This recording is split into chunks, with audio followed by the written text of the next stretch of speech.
D-Light Side of Life, episode 16.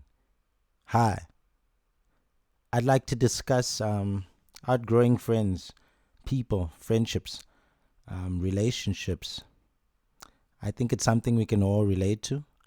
And it's something I thought about when a friend asked about a friend or a former friend. And yeah, it was all about the fact that they're no more in my life or no longer in my life because they serve no purpose in my life. And how that's okay, you know. But I think certain instances or certain ways of handling it makes it not okay, or it could be handled better, you know. Um, yeah, so I remember back in primary school, my first friend or best friend, I used to use this word quite a bit, especially being younger. It's like it was something that you were made aware of, that you need to have a best friend and someone who is always with you, or because someone else has their best friend who's also your friend, and you need your own best friend because they're gonna do their own thing together. And my best friend was a guy called Brilliant Ntlantla. But yeah, his English name was Brilliant. Interesting name. Yeah, and yeah, a Zulu guy who happened to know English fluently. I think a similar situation that I was in. Being in Pretoria, Zulu wasn't a prominent language. Um, so he could speak English well enough for me to understand him because I couldn't speak the native languages well or at all.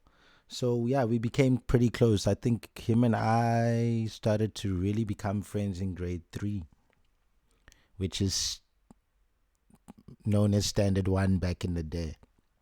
Yeah, we were cool, and we had another two friends that were also close with us, and they were best friends, and they were Venda. So I think that was their where they related and what made them best friends, and we met them as they were friends already. So cool. Next thing you know, high school comes about now, and everyone has to part ways. And I'm one of those kids who applied late. I really didn't think about it much. So I didn't go to my preferred school. I kind of went to where I fitted in, or where they found space for me. And I went to Pretoria's secondary school. At the time, it was still brand new. So we were the first students, or learners or pupils. And therefore, how can I say, we were the only grade, and it was a new facilities, or a place we're not familiar with. And but the weirdest thing about this is, as much as I thought, okay, I'm gonna lose touch with my friend, especially my best friend, Brilliant also happened to go to that school. So that was interesting. But in that moment, Brilliant had basically ended up with his friend from where he lives, who I was familiar with. But so they were already close because they lived together and stuff. And like I said, we didn't know we are gonna end up in the same school. I think Brilliant came out after a, a short while, maybe a week or two. Cool. And I went to school now with a guy who lived down my street, Komoto. So that was my link. That was my new friend in a sense. So cool, Brilliant is there, but me and Brilliant are still catching up. We cool, we friends. And then now this is where the problem comes in. It's because now Komutsu had an issue now with Brilliant's friend. I forgot the dude's name, but it was on some, hey, we need to, why is after school is after school. So they arranged a fight.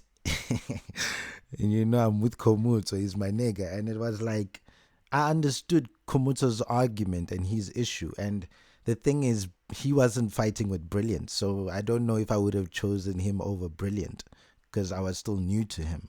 But I would have definitely chosen him over Brilliant's friend, which I did.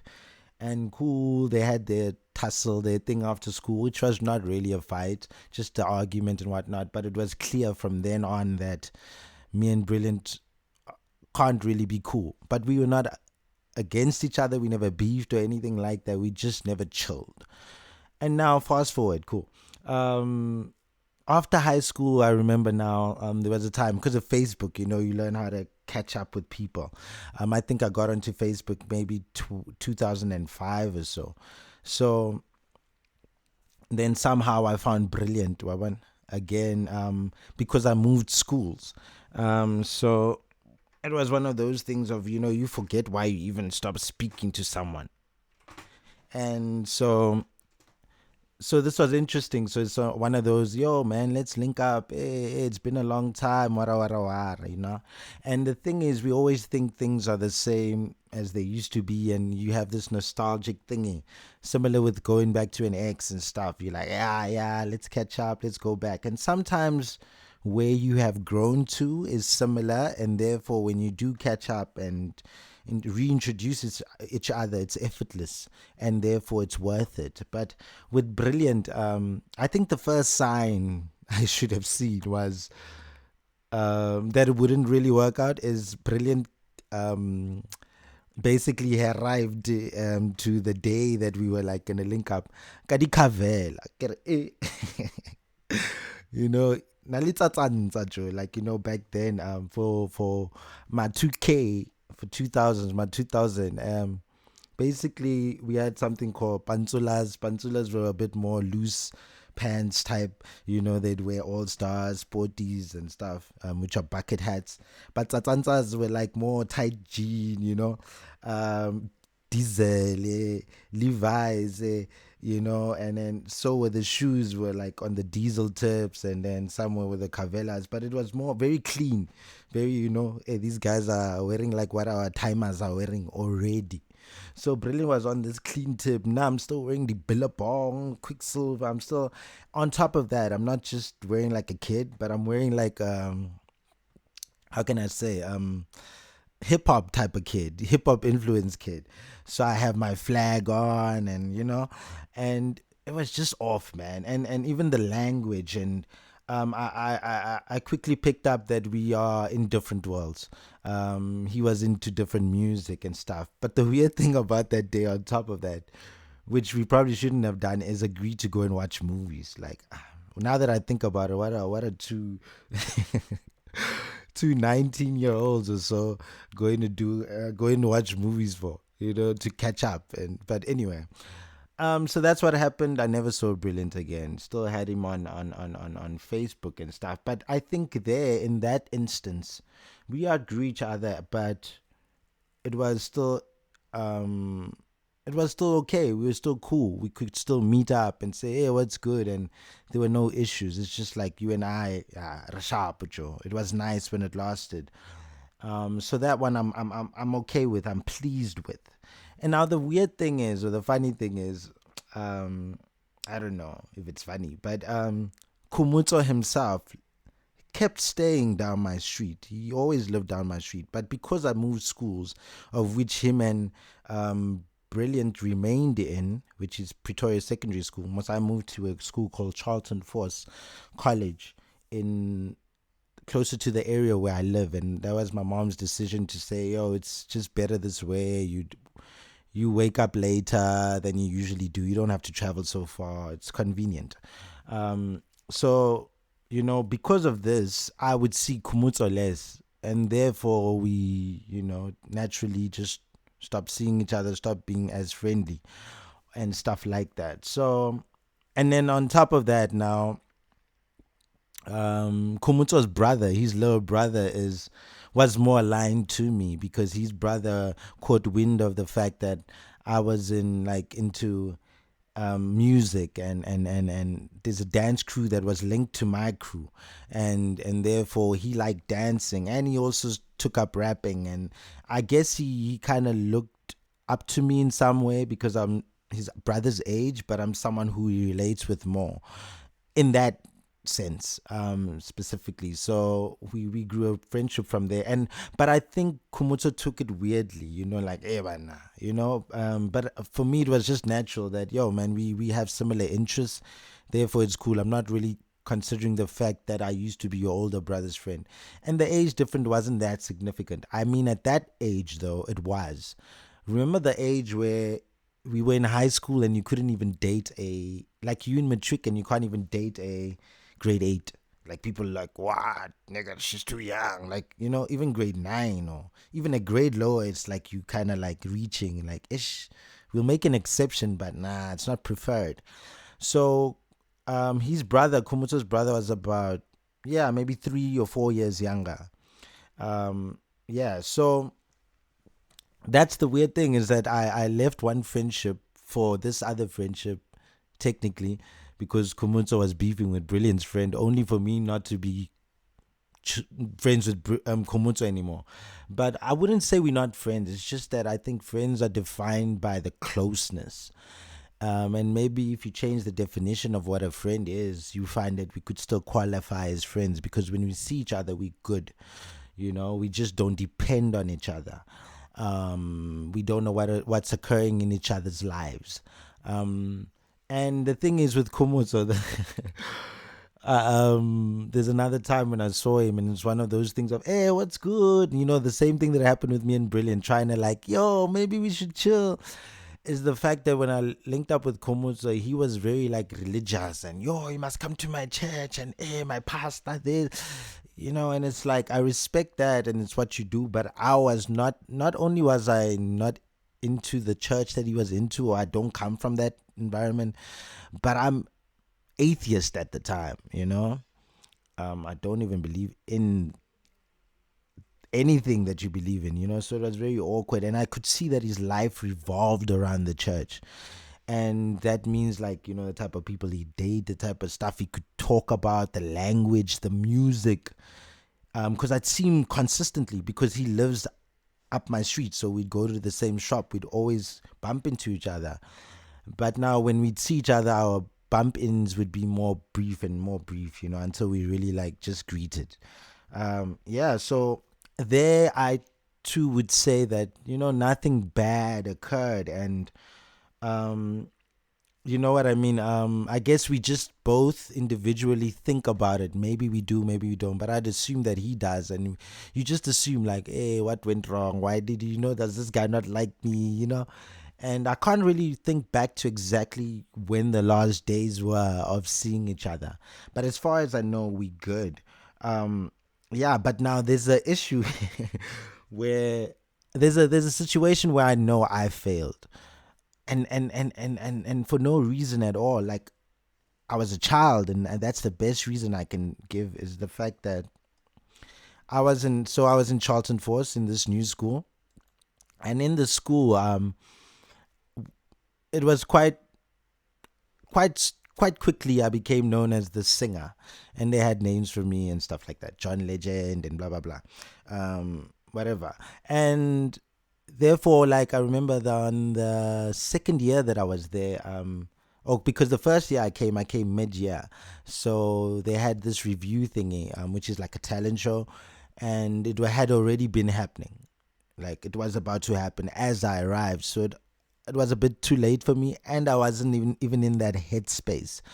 I didn't even really know that I sing or I can sing or whatever, until the next year, when a group of girls that were really fond of me, like we grew up to really be friends and stuff. I even dated one of them after high school. But anyway, they really were intrigued by me, or they made me feel comfortable for being the new kid in the school, and they brought it up on some, yo, don't you have a talent, can't you do wada or something for this talent show, this review? And I mentioned that I think I can sing, and so I sang for them, and then they were like, they really liked it, and then they started speaking about it and asked me to sing for so and so and so and so, until it got to the Afrikaans teacher, who has a piano in a class. And it was one of those, yo, because you sing, you can use this piano. I couldn't play piano, so it's like, you can just find someone to play with or whatever, and then yeah, you can always use this room during break time. And so there's a guy called David, and he was 2 grades lower than mine. The thing is, David was in the same grade as another friend of mine, and a group of friends of mine. But because, like I say, you're in a lower grade, I can't always see you guys. But the other friend of mine was in a lower grade because we know each other from home. We even went to the same primary school. He even ended up in this high school because of me, because his mom trusted that, oh, because Tabo goes here, you should go here too. And so that's how he ended up going to the school. But he's 2 grades lower, but we the same age. So I'm a year younger than my grade. He's a year above his grade. So anyway, but David was in this grade, and that's how I met him. And David plays the piano, and so I got David to come and play piano for me, and I actually sang a John Legend song, "Refuge," "Cold Outside," and it was a lovely thing. You know, it was a memorable performance. Just not to blow my own horn, but yeah, um, that's when I became a bit popular in the school, and then I was asked to like sing during assemblies, and yeah, that was kind of my how I was known in the school I was at. And I don't know if it's because of that I didn't like think about David that much, that maybe we are friends now, or maybe we don't just have this one performance and we don't talk. But I honestly became weird. I'm the one who's kind of like retracted myself. But I think a big part of that was because he was in a lower grade. And I see it's evident even as we get older as men. We don't usually chill with men who are younger than us. Like, it's usually the same age. The only people will go younger for are women. But because we have this notion that most men age or mature slowly, yo, imagine if I'm with a guy who's much younger than me now. Jesus, you know what I mean? It's even worse. Whereas women could always fit into that because apparently they mature quickly. So even if she's 5 years younger, it's okay. But yeah, that definitely played a part in me being weird towards David. And I never spoke to David again since that year, since after like we performed, or shortly after. I just never spoke to him. But it always bothered me that, yo, man, like, and I think the more I thought about how weird it is or how messed up it is, the harder it was for me to go and say, yo, man, I think I was weird. Or, yo, man, I'm sorry, man, I don't know, you know what I'm saying. And so that's the one time when I know that, okay, maybe I did outgrow him. But even if I did, I don't see how the outgrowing makes sense, because he was valuable in my life, and there was nothing, I don't know, there was nothing different. I don't see how he couldn't fit into my life. So I think there the biggest issue was not knowing how to handle it well. But as kids, you just trying to be cool. You're not there to like explain yourself. Even breakups with people you date were about you being cool. So you would make sure you text the most heartbreaking text and you first show your friends, or you know what I mean. For instance, my friend, a friend of ours, like I remember we were in like economics class, and he showed us an MMS. Multimedia service, something like that. But anyway, for those who never had like them old phones, yeah. But before, we had MMSs that would come with audio or video, I think, and a picture. I'm not sure about video though, but it would have audio and video and text. And my friend showed me this, and we laughed at him because like his girlfriend at the time sent him a text breaking up with him, but the music that was playing that she recorded, that's what made it a multimedia message, right? A MMS, was Chris Brown's "Say Goodbye," and we just found it hilarious. Like, and like there was so much thought put into it that she, you know what I mean. So I think she really liked the dude, but it's also ruthless at the same time. It's like weird how much effort we'd put into being, you know, bad about how we end things. And so I'm just saying that to say that that's why I think I didn't care about managing my relationships at the time. You think people are disposable. You think, nah, it's fine, man. I'll always meet another one. You know what I mean? You don't really think, all right, let me just do this well. Like even when you leave a job, as adults, you realize that it's smart to just give in a resignation letter, serve the last 30 days, you know what I mean, properly, so that um, they could give you a referral and stuff like that to whatever company you go to, so no one speaks badly about you and stuff like that. And if push comes to shove, like, you could still return to this company, so you could return to this friendship, or you can return to this relationship. So yeah, so that's what how I handled the David thing. Um, and now there's the other friendship that I mentioned. The guy was 2 years younger than me. I don't say his name. I won't say his name because of how I don't think it ended well. But also, I've realized that this person is not fond of me for reasons that are beyond me, and um, are beyond what I can do right now. So maybe have issues with when we were kids, but you've carried on with that. But now your issues with me have made, how can I say, my issues with you even worse, because you reacting, and I don't know that you reacting to something I said or wada, and I was a kid at the time. So anyway, yeah, but this person is very how can I say? Let me put it this way. I realized at some point that, sometimes you hold on to a relationship because of loyalty, because you believe that, it's been for 10 years, this person is all I know, and it just gets harder for you to leave the relationship because of those things, and you're trying to replace 10 years with 10 years instead of seeing the hope, not the hope, but the potential in a relationship, in a friendship, with someone else. For instance, I didn't see 10 years when I met this dude, right? We in primary school. I'm not thinking like that, but it became that. And I think when you stop thinking about, will you be here for 10 years, it's easier to get rid of people who especially don't serve a purpose in your life. Because not only was the relationship not a good relationship, and this is the one of the few times I'm going to use the term toxic.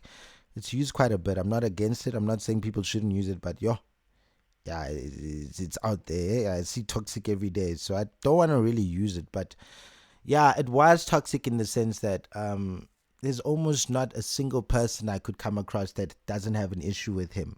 And I noticed that throughout our relationship, I've had to defend him. And therefore, that would make people not want to be friends with me because I'm friends with him. So, when you're in the hood and you're in the same, you never in this neighborhood, and you always see certain people, you kind of choose the people you like from a distance. You're like, I wouldn't mind chilling with that guy. Those ones, they go to those parties. Hey, that guy, hey, those ones, they look like they're into, studying quite a bit. That would be a cool group to chill with if I were to study. So, for the most part, cool. When we're young, we don't really choose our friends. We just go with whoever's closest, right? Like, this friend was in primary school with me, right? We lived in the same area. It made sense to be friends because of those things. But there's also a point where you need to be like, I'm choosing you to be my friend because you're going to serve a purpose in my life. Even if you don't live close to where I do, you don't go to the same school I live in, go to. Even if you live a whole city away, you're worth it. Similar to my cousin. I have a cousin, Nadim. And Nadim and I would make the effort. I remember when we were like 16 or so, just after we had met each other at 13, we would literally plan Decembers to see each other without our parents involved, because we knew the value that we brought to each other's lives. Till this day, we think like that. Till this day, that investment into our friendship that's beyond our family tie has always been worth it, So anyway, so I guess the thing with the other friend is the fact that my biggest disappointment in myself was not realizing when I had outgrown it, or you know what I mean, because I literally would wait for him to visit me. I wouldn't seek to visit him anymore. I noticed that he's someone who goes everywhere. Everyone's his friend, and he looks for the party, for lack of a better word, but he looks for where the fun is. And I'm just someone who, even if you have nothing to do today, I will miss you. I will chill with you. And then I will chill with you when we have something amazing to do. And because when we have nothing to do, we're gonna have conversations, or we're just gonna watch TV. I chill and watch Date My Family with my friends, and it's like a religious thing we do. We just follow this thing, and really get back to the notion of, your network is really your net worth. And for a long time, I didn't apply this, and nor was I made aware of this. um, and that relationship ended, with it was very bad how it ended, because okay, this dude, it was literally, let me put it this way, like violently ending, but no one was hurt, but the attempts at it. And this was one of two moments. And the first time it happened, I allowed it, right? And it's always been alcohol involved in both occasions. But the first time it was a matter of, we still young. First time I'm seeing this. But like when people say, when you see someone do something to someone else, you always assume it will never happen to you until it happens to you. So it's always okay because it doesn't happen to you. But these are traits that I was very familiar with. I was just shocked that it was happening to me. And when it happened, I was shocked. Everyone was shocked because they know me to be his closest friend, especially at that time. And so I allowed it. I was very disappointed. But the next day, what I appreciated is that he did come by and he apologized. And I accepted it and we moved on. The second time, what I didn't like about it is the fact that I was waiting for him to come by and apologize, which he didn't do. But even being open to that, there was something wrong with that. It goes back to me saying that sometimes we're so scared to lose something because you're trying to match it with something else of similar value, and you value it by the length of time, and you don't really have what I call a scorecard, where sometimes, okay, this person might have more time with you, but and the other person doesn't, but maybe match it more with their efforts, or you know what I mean, or other things, or where they were more considerate, or where whatever, and then you find that someone could be a better person, or not a better person, let me not say that, that's too judgmental, but a better friend to you than the other, because you match them with other things instead of directly this and that, you know what I mean. So I would say there, my biggest problem was not knowing when to let it go. And all of the other friendships I probably lost between that, in between that, because certain people know me to be associated with this person. But there was value. I'm not going to say that, after such a long time, there's no value at all. But I've seen more value in a shorter period of time with other people, So, yeah, so I just wanted to speak on this and to say I think sometimes outgrowing is okay. Not sometimes, I think all the time. And it's probably just going to be easier, or it's going to make more sense to the person you're outgrowing, especially if you're the one who's leaving, right? To have a conversation, to try and have a conversation, not ghost them or whatever. But the problem is, we usually wait for when an issue occurs. So when the issue occurs or a problem occurs, you ghosting or just disappearing makes sense to you because you're like, fuck it. They don't matter anyway, man. You know what I mean? But if you leave at a peaceful moment, you kind of will feel the need to come back and say, yo, man, I'm sorry I have to leave. Like I feel with David, because nothing bad happened. You know what I'm saying? But I didn't feel this way with the other friend because something bad did happen, and I'm like, fuck it. And that's why even after that, I'd seen him and I was cool with him. There's a day we even walked home from a very long distance. Like we happened to be at the same place and we both happened to be going home. So we walked home. But we didn't speak about us being friends and stuff. But it was quite cool and okay. And I was open to being cool with him. Until I just realized when other people came about, they tell me, this is what this dude complained about. I'm like, why is this dude complaining about stuff of high school? So that's when I realized that, we can't even be acquaintances. But anyway, that's what I wanted to speak on. Hopefully this could make you reflect a bit. Hopefully you can relate. Yeah, thank you for listening in on another episode of D Light Side of Life. Peace.